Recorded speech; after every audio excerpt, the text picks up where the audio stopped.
That's nice when they applaud for the great job of the introduction. Thanks for that. Yes, we're going, both Donna and I are involved in the Baptist Peace Fellowship, the Peace Camp that they do every year. And it's not in Kingston, it's in St. Catharines. So it's closer. So if you've got nothing to do this week and you want to come out to Brock University and join the Peace Camp, it'll be a great week. We're working on issues of environmental and creation care. And what does God teach us about caring for the creation and our role in that? And so I'm looking forward to it. I think it's going to be a great week. What a wonderful week you've had.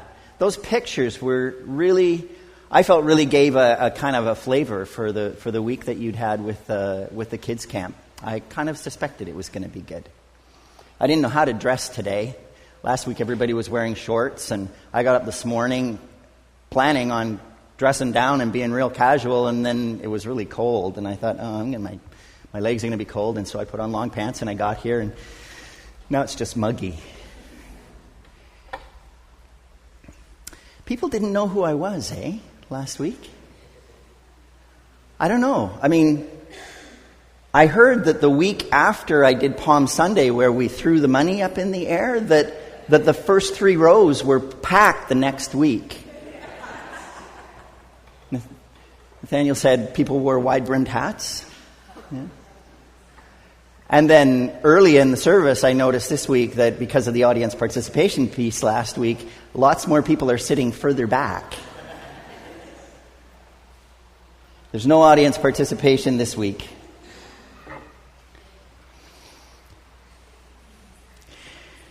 No, I don't know how to segue into this, so I'm just going to start.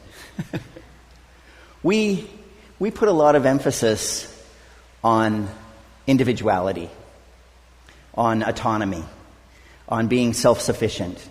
We're wired that way. It's something in our culture, and it's often commented on and marked on, that our culture emphasizes and values individual autonomy over almost everything else. And it's seen as something new. I don't know if that's really accurate, that it is so new. I think it takes different shapes from culture to culture. And there's always this struggle, sometimes more pronounced, but it's always there. I know that all my life I've really struggled, and certainly in my ministry, struggled with my desire to be kind of in charge, in control. I've wanted that. I've wanted to feel like I was in charge of my own life, and I've wrestled with that in my life. In 2001, as Nancy mentioned, I became the pastor of Parkdale Neighborhood Church down in the south part of downtown, southwest of downtown. And it's a neighborhood that, from the beginning, I was very aware was people who were socially marginalized, people living in rooming houses and struggling with mental health issues and struggling with addiction, substance addictions of various kinds. And it was really kind of easy to have this tendency to define the neighborhood by all of these needs. It was a needy neighborhood. And so it was easy to go down there with an attitude that I was somehow going to lead the church to meeting the needs of our neighborhood, to getting out there and touching the needs of people and coming alongside people and giving them something that they needed. It was a very different community that was divided along ethnic and cultural and even economic lines. Very, very poor, and people who were quite well off. How could our church go into this community? How could we bring help to everyone we encountered? Now, this was the fall of 2001 when I started there. The World Trade Center collapse, that had just happened. Canada was involved in a war in Afghanistan. Christian nations were invading Muslim nations. There was a lot of tension, a lot of uncertainty in the world, as there is still. Canadian soldiers' bodies were returning home. There were growing resentments. And we realized we were probably going to be in here for a while. And despite myself, I began to notice the Muslim community in Parkdale. I hadn't realized that there was a Muslim community there, but once in a while you would see them. Women in headscarves, men with those finely knitted caps and the long shirts. And I realized, there is a Muslim community here. And I noticed them, and I noticed that I noticed. Why did I notice? Why was I taking note of that? But that's another story, isn't it? I remember one Sunday, pretty early in the time I was there, running late, trying to do everything, trying to be in charge of everything, trying to get everything set up. I was running down to church, and I got there, and I started to get set up. I was all by myself, and I realized, it's Communion Sunday. I didn't ask anybody else to set up the bread. I went to see if we had some bread. None. Okay, the supermarket. I passed it on the way here. I could have stopped if I'd only remembered. On the way down, I could have stopped and got bread at the supermarket, and we could have got one of those nice, big, crusty French bread loaves. That's the bread that we were using in communion, or maybe a nice whole grain, something that we could kind of tear apart, and people could get nice, big pieces of bread as part of our communion. Because we wanted to be kind of different and hip and cool. So I headed out, but as I got out onto the street and I realized I am not going to be able to get all the way back up to that supermarket and back in time for church. I'm going to be late getting back here. So I'm walking around, and then I'm realizing this is a long weekend. It's the first Sunday of a long weekend month, and everything's closed. There's nothing open on the street, and the bus service is now different, and I'm not going to even be able to catch a bus up there.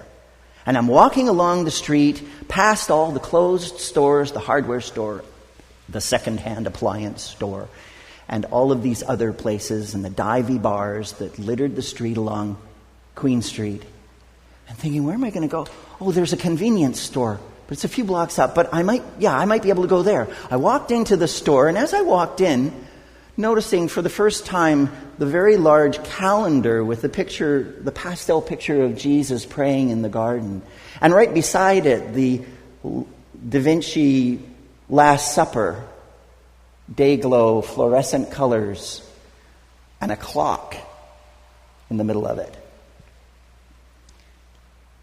And Jesus eternally celebrating his Lord's Supper with his disciples. And the clock reminding me time was running out. I needed to get some bread. And I asked the guy who was sitting behind the counter, where's your bread? And he didn't even pull his face away from the news screen, and he just pointed to the back. And I walked down the narrow aisle, and I came to the empty shelves with one loaf of bread, not even hamburger buns. It was a holiday weekend. Everybody bought all the bread, all the buns. There was one loaf of bread there, Wonder Bread, white. And I took it, I was looking at it, and I was remembering the communion of my childhood, the little cut-up cubes of Wonder Bread. And as I was looking at it and debating, I looked through the plastic and saw the mottled green color of the mold on the bread underneath the plastic. And I realized why this was a single lone loaf of bread standing alone on this shelf. No one had bought it. And I put it back on the shelf. I can't serve that for communion.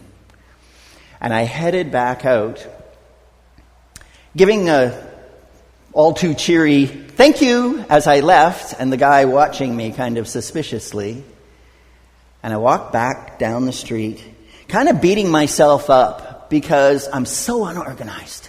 And if I would just paid more attention to the details. And if I was just on top of those things, I would have had this all set up. I would have had somebody else doing it. Well, maybe not. I could have done it myself, but I was just kind of ripping myself over the coals. And as I was walking along the street, heading back and thinking, I guess we're not going to have communion, and everybody's going to be mad at me, and everybody's going to say, well, what happened to communion? Well, how come we're not having communion? It's my fault. Well, and then the next person would come in, oh, we're not having communion? No, Joe didn't bring the bread. And beating myself up like this, and as I walked past and caught the whiff of the shawarma place that was on the street, I had lunch there a couple of weeks earlier. It was a really lovely, sort of sliced meat and all the veggies, and they put that special sauce on it that's a little bit spicy, and they wrap it in that beautiful pita bread. Pita bread. Bread. I stopped. I walked back, and I went in. And there, behind the counter, this lovely woman walked up and tossed over her shoulder in that beautiful accent she had, "Good day to you, can I help you?" as she washed her hands at the little sink and turned to face me. And I said, I just like some bread. Just a piece of the pita bread. She looked at me, kind of strange. Just the bread? Yeah, just the bread. Just a piece of bread would be great. How much would that be? I said, trying to sound as normal as I could. She said, really, just the bread? You're sure? Just the bread? There's many other things. Just bread? Yeah, just the bread. 50 cents? I don't know. I said, great. And I reached in my pocket and I pulled out the keys and nothing else. I had no money. I must have thrown it away. I pulled up my wallet and I opened it up. Receipts, driver's license, nothing. No cash. And I'm standing there and I can feel my face turning red and the embarrassment that I'm feeling, and I don't quite know what to do now. And she looked at me and she said, yes, of course, 2 pieces of pita bread. And she put it in a bag and she folded it nicely and she handed it to me and put up her other hand and said, no charge. And she handed me the bread. And I took it and I thanked her and I offered some pitiful apology. And she said, no, please take it. And please come again. And I headed out the door past the all halal sign and back to the church. And as we set up for communion, I was remembering her. And as we celebrated the service together, we came to the gospel reading that day. And a religious leader, it says in Luke 10, stood up and said to Jesus, "Teacher, what must I do to have eternal life?" And Jesus said, well, you know the law. What does it say? How do you read the scriptures? And the teacher said, love the Lord your God with all your heart and all your body and all your mind and all your strength. And the second is like it, love your neighbor as you love yourself. And Jesus said, right, do these and you will live. But the religious teacher of the law wished to justify himself. And so he said, but who is my neighbor? And so Jesus told him a story. There was a certain man who went down to Jericho, and as he traveled, he was fallen upon by thieves who beat him and robbed him and left him for dead on the road. A short time after, a priest came along the road and saw the man lying there and crossed over to the other side and walked on.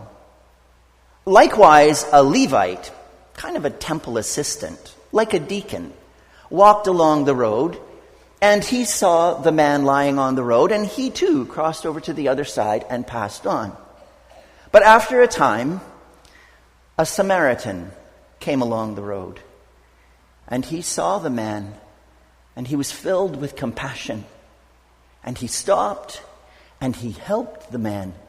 He poured wine in his wounds, and he dressed them with oil, and he bound them up. And then he placed the man on his own donkey, and he took him to an inn, and there they stayed for 2 days, and he cared for the man. And at the end of that time, he gave the innkeeper 2 silver coins. And he said, "This should cover all of our expenses, and if there are any more, as you care for this man, when I come back, I will repay you whatever expenses you have." And then Jesus turned to the teacher of the religious law, and he said, who was the neighbor to the man on the road? And the teacher said, "The one who helped him." And Jesus said, "Go you and do the same." The story of the Good Samaritan. We're very familiar with it, many of us. We've heard that story so many times, it's very, very familiar. It's part of our language. Lots of people know the term Good Samaritan. I mean, even folks who aren't clear that it comes from a story in the Bible. They don't know Jesus told the story. But we have Good Samaritan laws. Laws protecting people who help strangers, and then if something goes wrong, it protects them from liability. I mean, when I grew up, I thought the term Good Samaritan just meant anybody who helped someone. I thought a Samaritan was somebody who helps. "Oh, you're such a Samaritan. Thank you for helping me." Kind of like the word prodigal son. I just thought prodigal meant somebody who went away and came back. I didn't know what it meant. Look up prodigal sometime. Jesus tells the teacher of the religious law this familiar story, this story that we call the Good Samaritan. Of course, Jesus didn't call it the Good Samaritan. That's a name we've given the story after hearing it so many times. It doesn't even appear in the story. The phrase Good Samaritan doesn't appear in the story. We've attached that name to it. And I wonder if we've done that, in part at least, to deflect away from Jesus' intention in the story. Because I think the intention of the story is very uncomfortable. See, Jesus is asked by the religious man, by this religious person, "Who is my neighbor?" And after telling the story, Jesus asks him, "Who was the neighbor to the man on the road?" The man on the road. Who was the neighbor to the man on the road? Not who was the neighbor to the Samaritan. Not who did the Samaritan see as his neighbor. But who did the man on the road experience as a neighbor? The man on the road is the one who needs a neighbor. It's not the Samaritan. The Samaritan seems to have a pretty good idea of who his neighbor is. The priest, he doesn't seem to have such a good idea of who his neighborhood, and the Levite doesn't seem to know, and certainly the man lying on the side of the road, he doesn't know who's going to be his neighbor. But he's the one in desperate need of learning who his neighbor is. It's the man on the road, beaten and left for dead, that Jesus wants this lawyer to identify with, to see himself in the story, not in the Samaritan, which he couldn't do, because people like that religious leader, they hated the Samaritans. The Samaritans were not popular people. They were not well liked by the Jews of Jesus' own culture. They were half Jewish, half Gentile, and, well, we know how sometimes people who are mixed are not really that welcome anywhere. It happens in most cultures. They certainly saw the Samaritans in Jesus' culture, they saw them as not pure. And Samaria was in the middle of Israel, Judah in the south, Galilee in the north, and lots of times people would cross over the Jordan and go up on the east side just so they could avoid going through Samaria and having contact with those Samaritans. When Jesus spoke to the Samaritan, the woman at the well, they both knew that that was not done. So this lawyer is not going to identify with the Samaritan. Jesus is trying to get him to identify with the man on the road. Jesus presents the lawyer to people who should have helped him. He's like them. He's like the lawyer too. A temple priest, a Levite, they come by but they offer no help. They cross over to the other side. They cross over to the other side, just like Jews did all the time, crossing over to the other side of the Jordan so that they didn't have to deal with the unclean. But then Jesus introduces another character into the story, the Samaritan. These reviled and contemptible people. Now, it is the Samaritan who helps the man, this beaten, naked, half-dead man. And we interpret the teachings in this story and Jesus' injunction, go and do the same. We think that it's a call for us to go into the world and help people. Go into the world and find the people who are needy and vulnerable and broken and help them. And that's not wrong. But it's not what the story says. When Jesus says, go and do likewise, the answer was, who was the neighbor to the man on the road? The man is asking, who's my neighbor? Who is he to identify with? And we have to let go of the traditional interpretations of this passage and the long-standing assumptions and examine the text closely to get at what I think Jesus was trying to get us to see. Something a little deeper. Who is my neighbor? Who is the neighbor to the man who fell among the thieves? Jesus is not asking who was the neighbor to the Samaritan. He wasn't saying, who does the Samaritan see as his neighbor? Oh, the one he helped on the road. Well, then go and do likewise. He said, who was the neighbor to the man on the road? So Jesus' question is about the man on the road, and he wants this self-justifying religious person to place himself in that role. The religious man answers correctly. The neighbor is the one who helps him. And Jesus said to the lawyer, go and do the same. Now, those are all good things to do. Don't get me wrong. I'm not saying that we shouldn't be helping people in need. I'm just saying that we miss something. We set up our charities to help those who are beneath us or who are socially marginalized out there. We think that being a good Samaritan means being a good person. But Jesus said, not go and help the man on the road. He said, go and be the man on the road.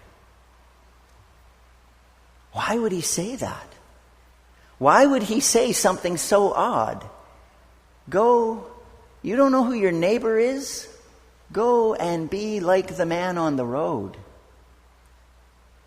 You see, this teacher of the religious law, he was very self-sufficient, kind of like me. He was educated, kind of like me. He had all kinds of abilities, and he had a whole network of people around him who were just like him. People who valued the same things he did, and who came from the same customs, and who came from the same traditions, and they were just like him. They came from the same social and economic status. They were just like him. And this man still didn't know who his neighbors were. And why? Because he wanted to justify it. He wanted to be able to control that neighbor thing. He wanted to be able to manage that. There's no indication that this man was unwilling to care for others. That was part of the law. The care of the poor was part of the law. Charity was part of the law. This man would have known the law. The question was, who's my neighbor? And why is it that he didn't know who his neighbor was?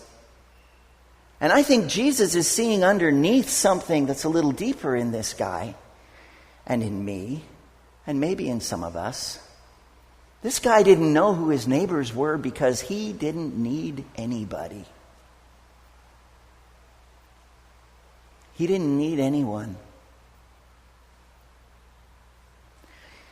And if we go through life and we never need anybody, we never find out who our neighbors are. Oh, we might help the people on our street. We might loan them the lawnmower or a dozen eggs or a bag of milk. We might help them out. But we don't really know them until we need them. You don't really know who your friends are until you really need somebody. And you'll find out soon enough who your friends really are when you are desperate, when you are vulnerable. You'll find out who your friends are, and in this story, and in the stories of many of us, you will find out who your friends are not. People you thought would be your friend, who will not be there. They will cross over to the other side. You will find out who your neighbors are when you find out what you need. When I find out what I need.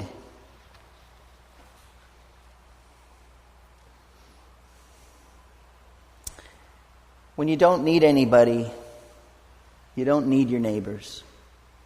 You don't know who they are. And I think that's what Jesus was trying to say to this man. Why is it that you, a well-informed religious person who knows the scriptures, who knows them so clearly and quickly, does not know who your neighbor is? Why do you feel this need to manage and control all this? Why do you feel this need to justify yourself, to somehow deflect responsibility? You don't know because you don't need anybody. Because if you're desperate, you will receive help from anyone. You would even receive help from a Samaritan. You would even be willing, if you're desperate enough, you would be willing to receive help from somebody you don't like very much. Somebody you resent. Somebody who has hurt you. Somebody that you would rather avoid your whole life than have to deal with. And you'll find out when you're that desperate who your neighbors are and who they're not. Because in that point, you can't be picky anymore. We have to take the help where we find it. And on that Sunday morning, reading that scripture and then gathering around that little table with those 2 pieces of pita bread and breaking them, this is my body, broken for you. Jesus' body, broken for us. Broken like us. Half dead like us. Bleeding like us. Wounded like us. And the irony was not lost on me that this oh so Christian meal was made possible by a gift from a Muslim woman who did not know me, who only responded to my need that she did not understand, but she recognized as a need. And with compassion and great dignity, she closed that bread up in the bag and handed it to me so none of the other customers would realize what was going on. And she said, "Oh, no charge." And I walked out of that store and was able to celebrate the body and blood of Christ, the presence of Christ among us, because of the gift of a Muslim woman.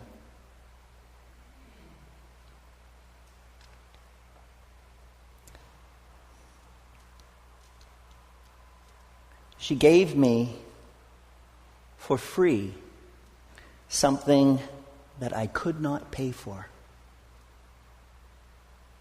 Amen.